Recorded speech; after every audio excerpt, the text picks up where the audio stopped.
Hello students, so today we are starting our lecture 2 of chapter atoms and molecules. तो आज हम थोड़ा सा डिटेल में जाएंगे विद एन एग्जाम्पल और समझेंगे एटम्स के बारे में और चीज़ें. ठीक है. एक जो मैसन होते हैं मतलब वो लोग जो वॉल्स बनाते हैं. ठीक है. तो वॉल्स किससे बनाई जाती हैं? ब्रिक्स से. ये देखो ये वॉल बनी हुई है, ये जो मैसन है ये ब्रिक्स से हमारी वॉल को बना रहा है. तो वॉल की स्मॉलेस्ट यूनिट ब्रिक है. मतलब वॉल किससे बनी है? उसका बिल्डिंग ब्लॉक क्या है? ब्रिक है. ऐसे ही मैटर का बिल्डिंग ब्लॉक एटम होता है. अब हम थोड़ा सा देखते हैं कि कितना बड़ा होता है एटम. इसका आंसर है बहुत छोटा होता है. ठीक है. तो एटॉमिक रेडियस, इसलिए हम एटॉमिक रेडियस मतलब एटम में न्यूक्लियस होता है, तो न्यूक्लियस से उसकी आउटर मोस्ट शेल तक का जो डिस्टेंस होता है उसे हम एटॉमिक रेडियस कहते हैं. क्योंकि एटम बहुत छोटा है इसे हम नैनोमीटर में मेज़र करते हैं. अब 1 मीटर सुना होगा आप लोगों ने. कहते हैं एक जो हाथ हमारा है नॉर्मली उससे 1 मीटर मेज़र कर लिया जाता है. पुराने ज़माने में ऐसे ही किया जाता था. तो लेकिन एक मतलब हम नैनोमीटर इस्तेमाल करते हैं. तो हम इससे हम ये सोच सकते हैं कि 1 मीटर 10⁹ नैनोमीटर होता है. मतलब 1 मीटर नैनोमीटर से 10⁹ टाइम्स बड़ा है. तो हम कहेंगे एटम का साइज़ इनसिग्निफिकेंट है, बट तब भी एटम बहुत इंपॉर्टेंट है क्योंकि सब चीज़ें उसी से मिलके बनी है. ठीक है. अब यहाँ पे एक टेबल अटैच कर दी है, इसमें कुछ साइजेस दे रखे हैं. ये याद करने की ज़रूरत नहीं है, ऐसी रेफरेंस है क्योंकि हम फुल एनसीईआरटी कवर कर रहे हैं. एनसीईआरटी की कोई भी टेबल नहीं छूटेगी, नोट्स में अटैच्ड है. तो ये बस एक बार रीड कर लो और कुछ नहीं, इससे बस आइडिया लग जाएगा कितने छोटे होते हैं एटम्स. ठीक है. अब मॉडर्न डे सिंबल. डाल्टन सबसे पहले वो इंसान थे जिन्होंने एलिमेंट्स के लिए सिंबल का इस्तेमाल किया. ये एनसीईआरटी में डायग्राम है, एनसीईआरटी की फिगर है. ये वो सिंबल्स हैं जो डाल्टन ने यूज़ किए थे. ये भी ऐसे लर्न करने की ज़रूरत नहीं है, बट एनसीईआरटी का सब कवर करना है तो ये फिगर अटैच है इसके अंदर. आपको अगर एग्जाम्पल लिखने हैं तो आप सिंपल वाले याद कर लीजिए. जैसे लेड वाला बस एल है, कॉपर वाला सिर्फ सी बनाना है, और ऐसे करके 2-3 याद कर सकते हैं. अब हम देखते हैं कि एलिमेंट्स की नेमिंग मतलब सिंबल्स डाल्टन ने दे दिए सबसे पहले. नेमिंग कैसे शुरुआत हुई? एलिमेंट्स की नेमिंग कैसे शुरुआत हुई? तो पहला हमने नेमिंग कैसे करी कि वो एलिमेंट किस जगह से लिया गया उसके बेसिस पे करी. उसका एक एग्जांपल यहाँ पे दे रखा है कि कॉपर सेपरस जगह से लिया गया था तो उसका नाम हमने उससे मिलता जुलता कॉपर रख दिया. सेकंड मेथड हमने लगाया कि नेम उनके स्पेसिफिक कलर से लिए गए. ये दूसरा मेथड है. ठीक है.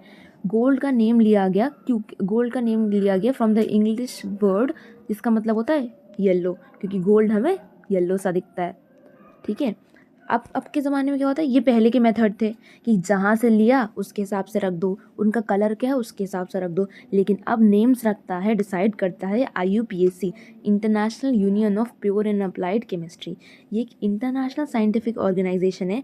मतलब ये सिर्फ इंडिया की नहीं है, पूरे वर्ल्ड के एलिमेंट्स और उन सब का, तो पूरे वर्ल्ड है, इंटरनेशनल है ये. ठीक है. तो यही सारे एलिमेंट्स का नेम अप्रूव करती है, और सिम्बल्स और यूनिट्स मतलब एलिमेंट्स का नेम, उनका सिंबल और उनकी यूनिट्स, किसी भी चीज़ की यूनिट वो सब IUPAC देखती है.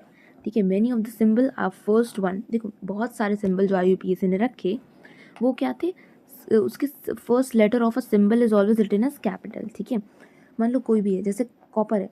ठीक है. तो इसका सिंबल IUPAC ने दिया C और U.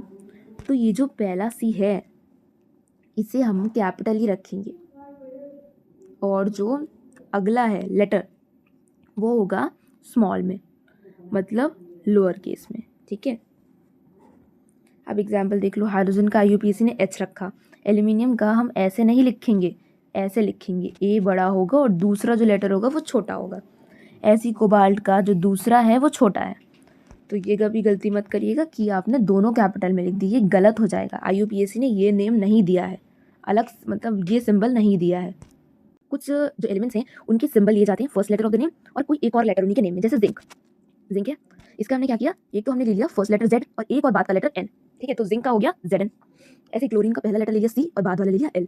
ठीक है. Other symbols have been taken from the name. अब और कुछ एलिमेंट्स के सिंबल हमने लिखे फ्रॉम द लैटिन, जर्मन और ग्रीक, मतलब इन लैंग्वेजेस में जो उन्हें बोला जाता है उसके बेसिस पे. जैसे आयरन को फेरम बोलते हैं, लैटिन नेम है इसका, तो हमने Fe रख दिया उसका. सोडियम को नाइट्रियम बोलते हैं तो उसका Na रख दिया. पोटेशियम को कैलियम बोलते हैं तो उसका K रख दिया. तो ये थोड़ी तरीके थे जिनके बेसिस पे नेम्स इनके डिसाइड हुए हैं. ठीक है. और हर एलिमेंट का एक अलग नाम है और उसका अलग सिंबल है. ठीक है. ये कुछ सिंबल्स हैं कुछ एलिमेंट्स के, ये आप याद कर लें तो सही है, वैसे आप रीड करेंगे तो ये हो जाएगा. 1 से 20 एलिमेंट्स के सिंबल तो याद होने ही चाहिए. ठीक है. एक बार शॉर्ट रिवीजन ले लेते हैं। तो एटम क्या है? मैटर का बिल्डिंग ब्लॉक। सबसे छोटी यूनिट एटम होती है। एटम कितने बड़े हैं? बहुत छोटे हैं, इसलिए उनका एटॉमिक रेडियस हम नैनोमीटर में मेजर करते हैं। 1 metre is equals to 10 to the power 9 nanometre. इनका साइज इनसिग्निफिकेंट है, बट तब भी वेरी इंपॉर्टेंट है, क्योंकि एटम से ही मिलकर सारी चीजें बनी है। डाल्टन सबसे पहले थे जिन्होंने एलिमेंट्स के लिए सिंबल का इस्तेमाल किया। नेमिंग पहले के जमाने में, पहले के टाइम पे IUPAC से पहले करी जाती थी बाय 2 मेथड्स। या तो कहाँ से वो एलिमेंट लिया है उसके बेसिस पे, और दूसरा उसका कलर क्या उसके बेसिस पे। फिर आया IUPAC जिसने ये 3-4 चीजों को दिमाग में रख के नेमिंग करी। तो that's it for today's video. अगर आपको वीडियो पसंद आई तो लाइक और सब्सक्राइब कर दीजिएगा, एंड वेट फॉर लेक्चर 3, उसमें हम एटॉमिक मास और ये सारा पार्ट डिस्कस करेंगे। So thank you.